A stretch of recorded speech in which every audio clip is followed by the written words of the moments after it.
Hi అండి. అందరికీ నమస్కారం. Welcome to my channel. ఈ వీడియోలో ప్రభుత్వ ఉద్యోగులకు మరియు పెన్షనర్లకు పీఆర్సీ నివేదిక రెడీ. రేపో మాపో విడుదల అంటూ అప్డేట్ రావడం జరిగింది. సో, దీనికి సంబంధించిన పూర్తి సమాచారాన్ని ఈ వీడియోలో తెలుసుకుందాము.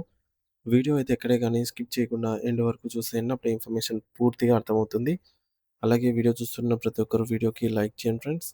ఈ వీడియోని తోటి ఉద్యోగ, పెన్షనర్ మిత్రులతో అయితే షేర్ చేయండి. కొత్తగా మన ఛానల్ చూస్తున్నవారు ఇంకా ఎవరైనా సబ్స్క్రైబ్ చేసుకోకపోతే వెంటనే మన ఛానల్ అయితే సబ్స్క్రైబ్ చేసుకోండి.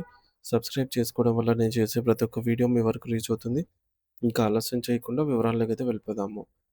ఫ్రెండ్స్, ఇక విషయానికొచ్చినట్లయితే తెలంగాణ రాష్ట్ర పరిపాలనా కేంద్రమైనటువంటి సచివాలయం వేదికగా తాజాగా జరిగిన జాయింట్ స్టాఫ్ కౌన్సిల్ జేఏసీ సమావేశం రాష్ట్రంలోని లక్షలాది మంది ప్రభుత్వ ఉద్యోగుల పాలిట ఒక ఆశాకిరణంగా అయితే నిలిచింది.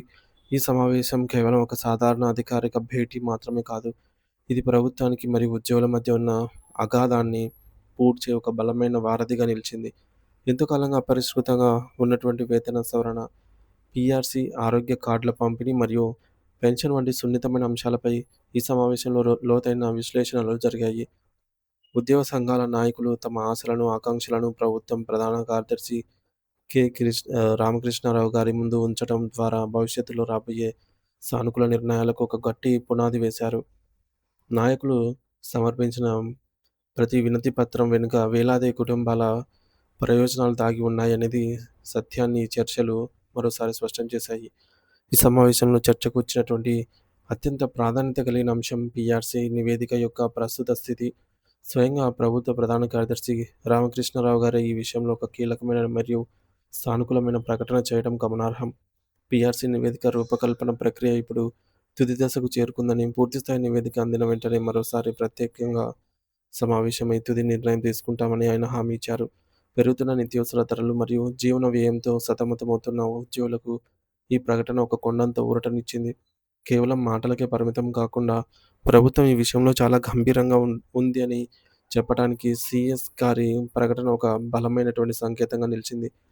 ఈ యొక్క పీఆర్సీ అమల్లోకి వస్తే ఉద్యోగుల జీతభత్యాల్లో వచ్చే మార్పులు వారి ఆర్థిక స్థితిగతులను మెరుగుపరుస్తాయని అందరూ భావిస్తూ ఉన్నారు. అయితే కేవలం పీఆర్సీతోనే ప్రభుత్వం ఆగిపోదు. పెండింగ్‌లో ఉన్నటువంటి ఇతర ఆర్థిక సమస్యలపై కూడా సీఎస్ గారు అత్యున్నత అధికారులను అధికారులకు నిర్దిష్టమైన దిశానిర్దేశం అయితే చేశారు. ఉద్యోగులకు అందాల్సిన వివిధ రకాల బకాయిలు, అలవెన్స్‌లు మరియు ఇతర ఆర్థికపరమైన ఫైళ్లను ఏమాత్రం జాప్యం చేయకుండా వీలైనంత త్వరగా పరిష్కరించాలని ఆయన ఆదేశించారు.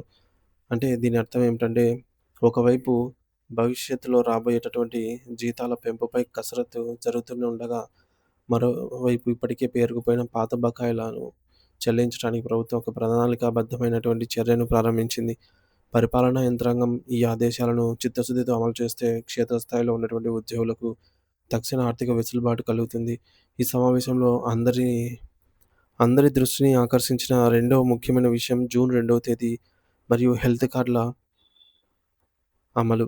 జూన్ 2వ తేదీ అనేది తెలంగాణ రాష్ట్ర అవతరణ దినోత్సవంగా మనందరికీ పరిచితమే. మరి ఈ చారిత్రాత్మక రోజునే ఉద్యోగుల సంక్షేమం కోసం ఒక నూతన అధ్యాయానికి ప్రభుత్వం శ్రీకారం చుట్టబోతోంది. రాష్ట్ర వ్యాప్తంగా ఉన్నటువంటి ప్రభుత్వ ఉద్యోగులందరికీ ఆ రోజున డిజిటల్ హెల్త్ కార్డులను లాంఛనంగా ప్రారంభించాలని ప్రభుత్వం నిర్ణయించింది. ఈ డిజిటల్ హెల్త్ కార్డుల వల్ల ఉద్యోగులకు మరియు వారి కుటుంబ సభ్యులకు వైద్య సేవలు పొందటం గతంలో కంటే సులభతరం అవుతుంది. కార్డుల జారీలో పారదర్శకత పెరుగుతుందని, దీనివల్ల ఆసుపత్రులలో నగదురహిత చికిత్స పొందే సమయంలో ఎదురయ్యే సాంకేతిక ఇబ్బందులు తొలగిపోతాయని ప్రభుత్వం ఆశిస్తోంది. ఇది ఉద్యోగుల ఆరోగ్య భద్రతకు ప్రభుత్వం ఇస్తున్నటువంటి ఒక గొప్ప కానుకగా భావించవచ్చు. ఇక పెన్షనర్లకు సంబంధించి జరిగినటువంటి చర్చలు అత్యంత ఉత్కంఠతను రేకెత్తించాయి. ముఖ్యంగా పాత పెన్షన్ విధానం ఓపీఎస్ అమలు చేయాలనే డిమాండ్ బలంగా వినిపించింది. ఉద్యోగ సంఘాల నాయకులు ప్రధానంగా 2 వర్గాల ప్రయోజనాల కోసం ఈ సమావేశంలో గట్టిగా వాదించారు. మొదటిది 2003 డీఎస్సీ ద్వారా ఎంపికై విధుల్లో చేరినటువంటి ఉపాధ్యాయులు, మరియు రెండవది సెప్టెంబర్ 1, 2004 కంటే ముందు వెలువడిన నోటిఫికేషన్ల ద్వారా ఉద్యోగాల్లో చేరినవారు. వీరందరికీ ప్రస్తుతం ఉన్న కాంట్రిబ్యూటరీ పెన్షన్ స్కీమ్ విధానం కాకుండా పాత పెన్షన్ విధానాన్ని వర్తింపజేయాలని వారు సీఎస్ గారికి విన్నవించారు. వృద్ధాప్యంలో తమకు సామాజిక భద్రత కల్పించేది పాత పెన్షనేనని కాబట్టి చట్టపరమైన అంశాలను పరిశీలించి తమకు న్యాయం చేయాలని వారైతే కోరారు. ఈ డిమాండ్ల పట్ల ప్రభుత్వం ఎలా స్పందిస్తుందనేది ఇప్పుడు మనకి సర్వత్రా ఆసక్తిగా అయితే మారింది.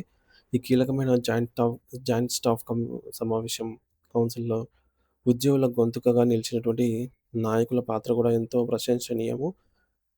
టీజీఓతో పాటుగా వివిధ ఉద్యోగ వివిధ సంఘాల తరపున జగదీశ్వర్, సత్యనారాయణ గౌడ్, శ్రీనివాసరావు, శ్యామ్, లచ్చిరెడ్డి రామకృష్ణ, రాములు, అలాగే పుల్లం దామోదర్ రెడ్డి, శ్రీనివాస్ రెడ్డి మరియు ఫ్రేమ్ వంటి నాయకులు ఒక బృందంగా ఏర్పడి అధికారులతో చర్చలు జరిపారు.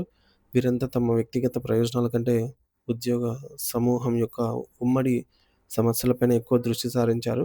తాము ఎదుర్కొంటున్న గ్రౌండ్ లెవెల్ సమస్యలను అధికారుల దృష్టికి తీసుకెళ్లటంలో వీరు విజయవంతమయ్యారు. ఈ నాయకుల సమష్టి కృషి వల్లనే ప్రభుత్వం కూడా సానుకూలంగా స్పందించే పరిస్థితి ఏర్పడింది. సమావేశం ముగిసిన తర్వాత ఇప్పుడు అందరిలోనూ నెలకొన్నటువంటి అతి పెద్ద ప్రశ్న ఏమిటంటే, ఈ నిర్ణయాలు ఎంత త్వరగా అమల్లోకి వస్తాయి? పైన పేర్కొన్న అంశాలన్నీ కార్యరూపం దాల్చాలంటే సచివాలయంలోని వివిధ శాఖల అధికారులు అత్యంత వేగంగా స్పందించాల్సి ఉంటుంది. ఒకవైపు పీఆర్సీ నివేదిక తుది మెరుగులను దిద్దుకుంటూ ఉండగా, మరోవైపు ఆర్థిక సమస్యల పరిష్కారానికి మార్గం సుగమమైంది. అయితే ఏళ్ల తరబడి పెండింగ్‌లో ఉన్నటువంటి ఫైళ్లకు మోక్షం లభించాలి అనంటే అధికార యంత్రాంగం చిత్తశుద్ధితో పనిచేయాలి. తదుపరి జరగబోయే సమావేశంలో వీటిపై మరింత స్పష్టత వచ్చే అవకాశం ఉంది. అప్పటి వరకు ఉద్యోగులు ఆశావాహక దృక్పథంతో ఎదురుచూడక తప్పదు. ప్రభుత్వం యంత్రాంగం తీసుకునేటువంటి ఈ యొక్క ప్రతి అడుగును కూడా ఉద్యోగ వర్గాలు నిశితంగా గమనిస్తూనే ఉన్నాయి. ఎందుకంటే ఇది వారి జీవితకాల శ్రమకు సంబంధించిన విషయం కాబట్టి.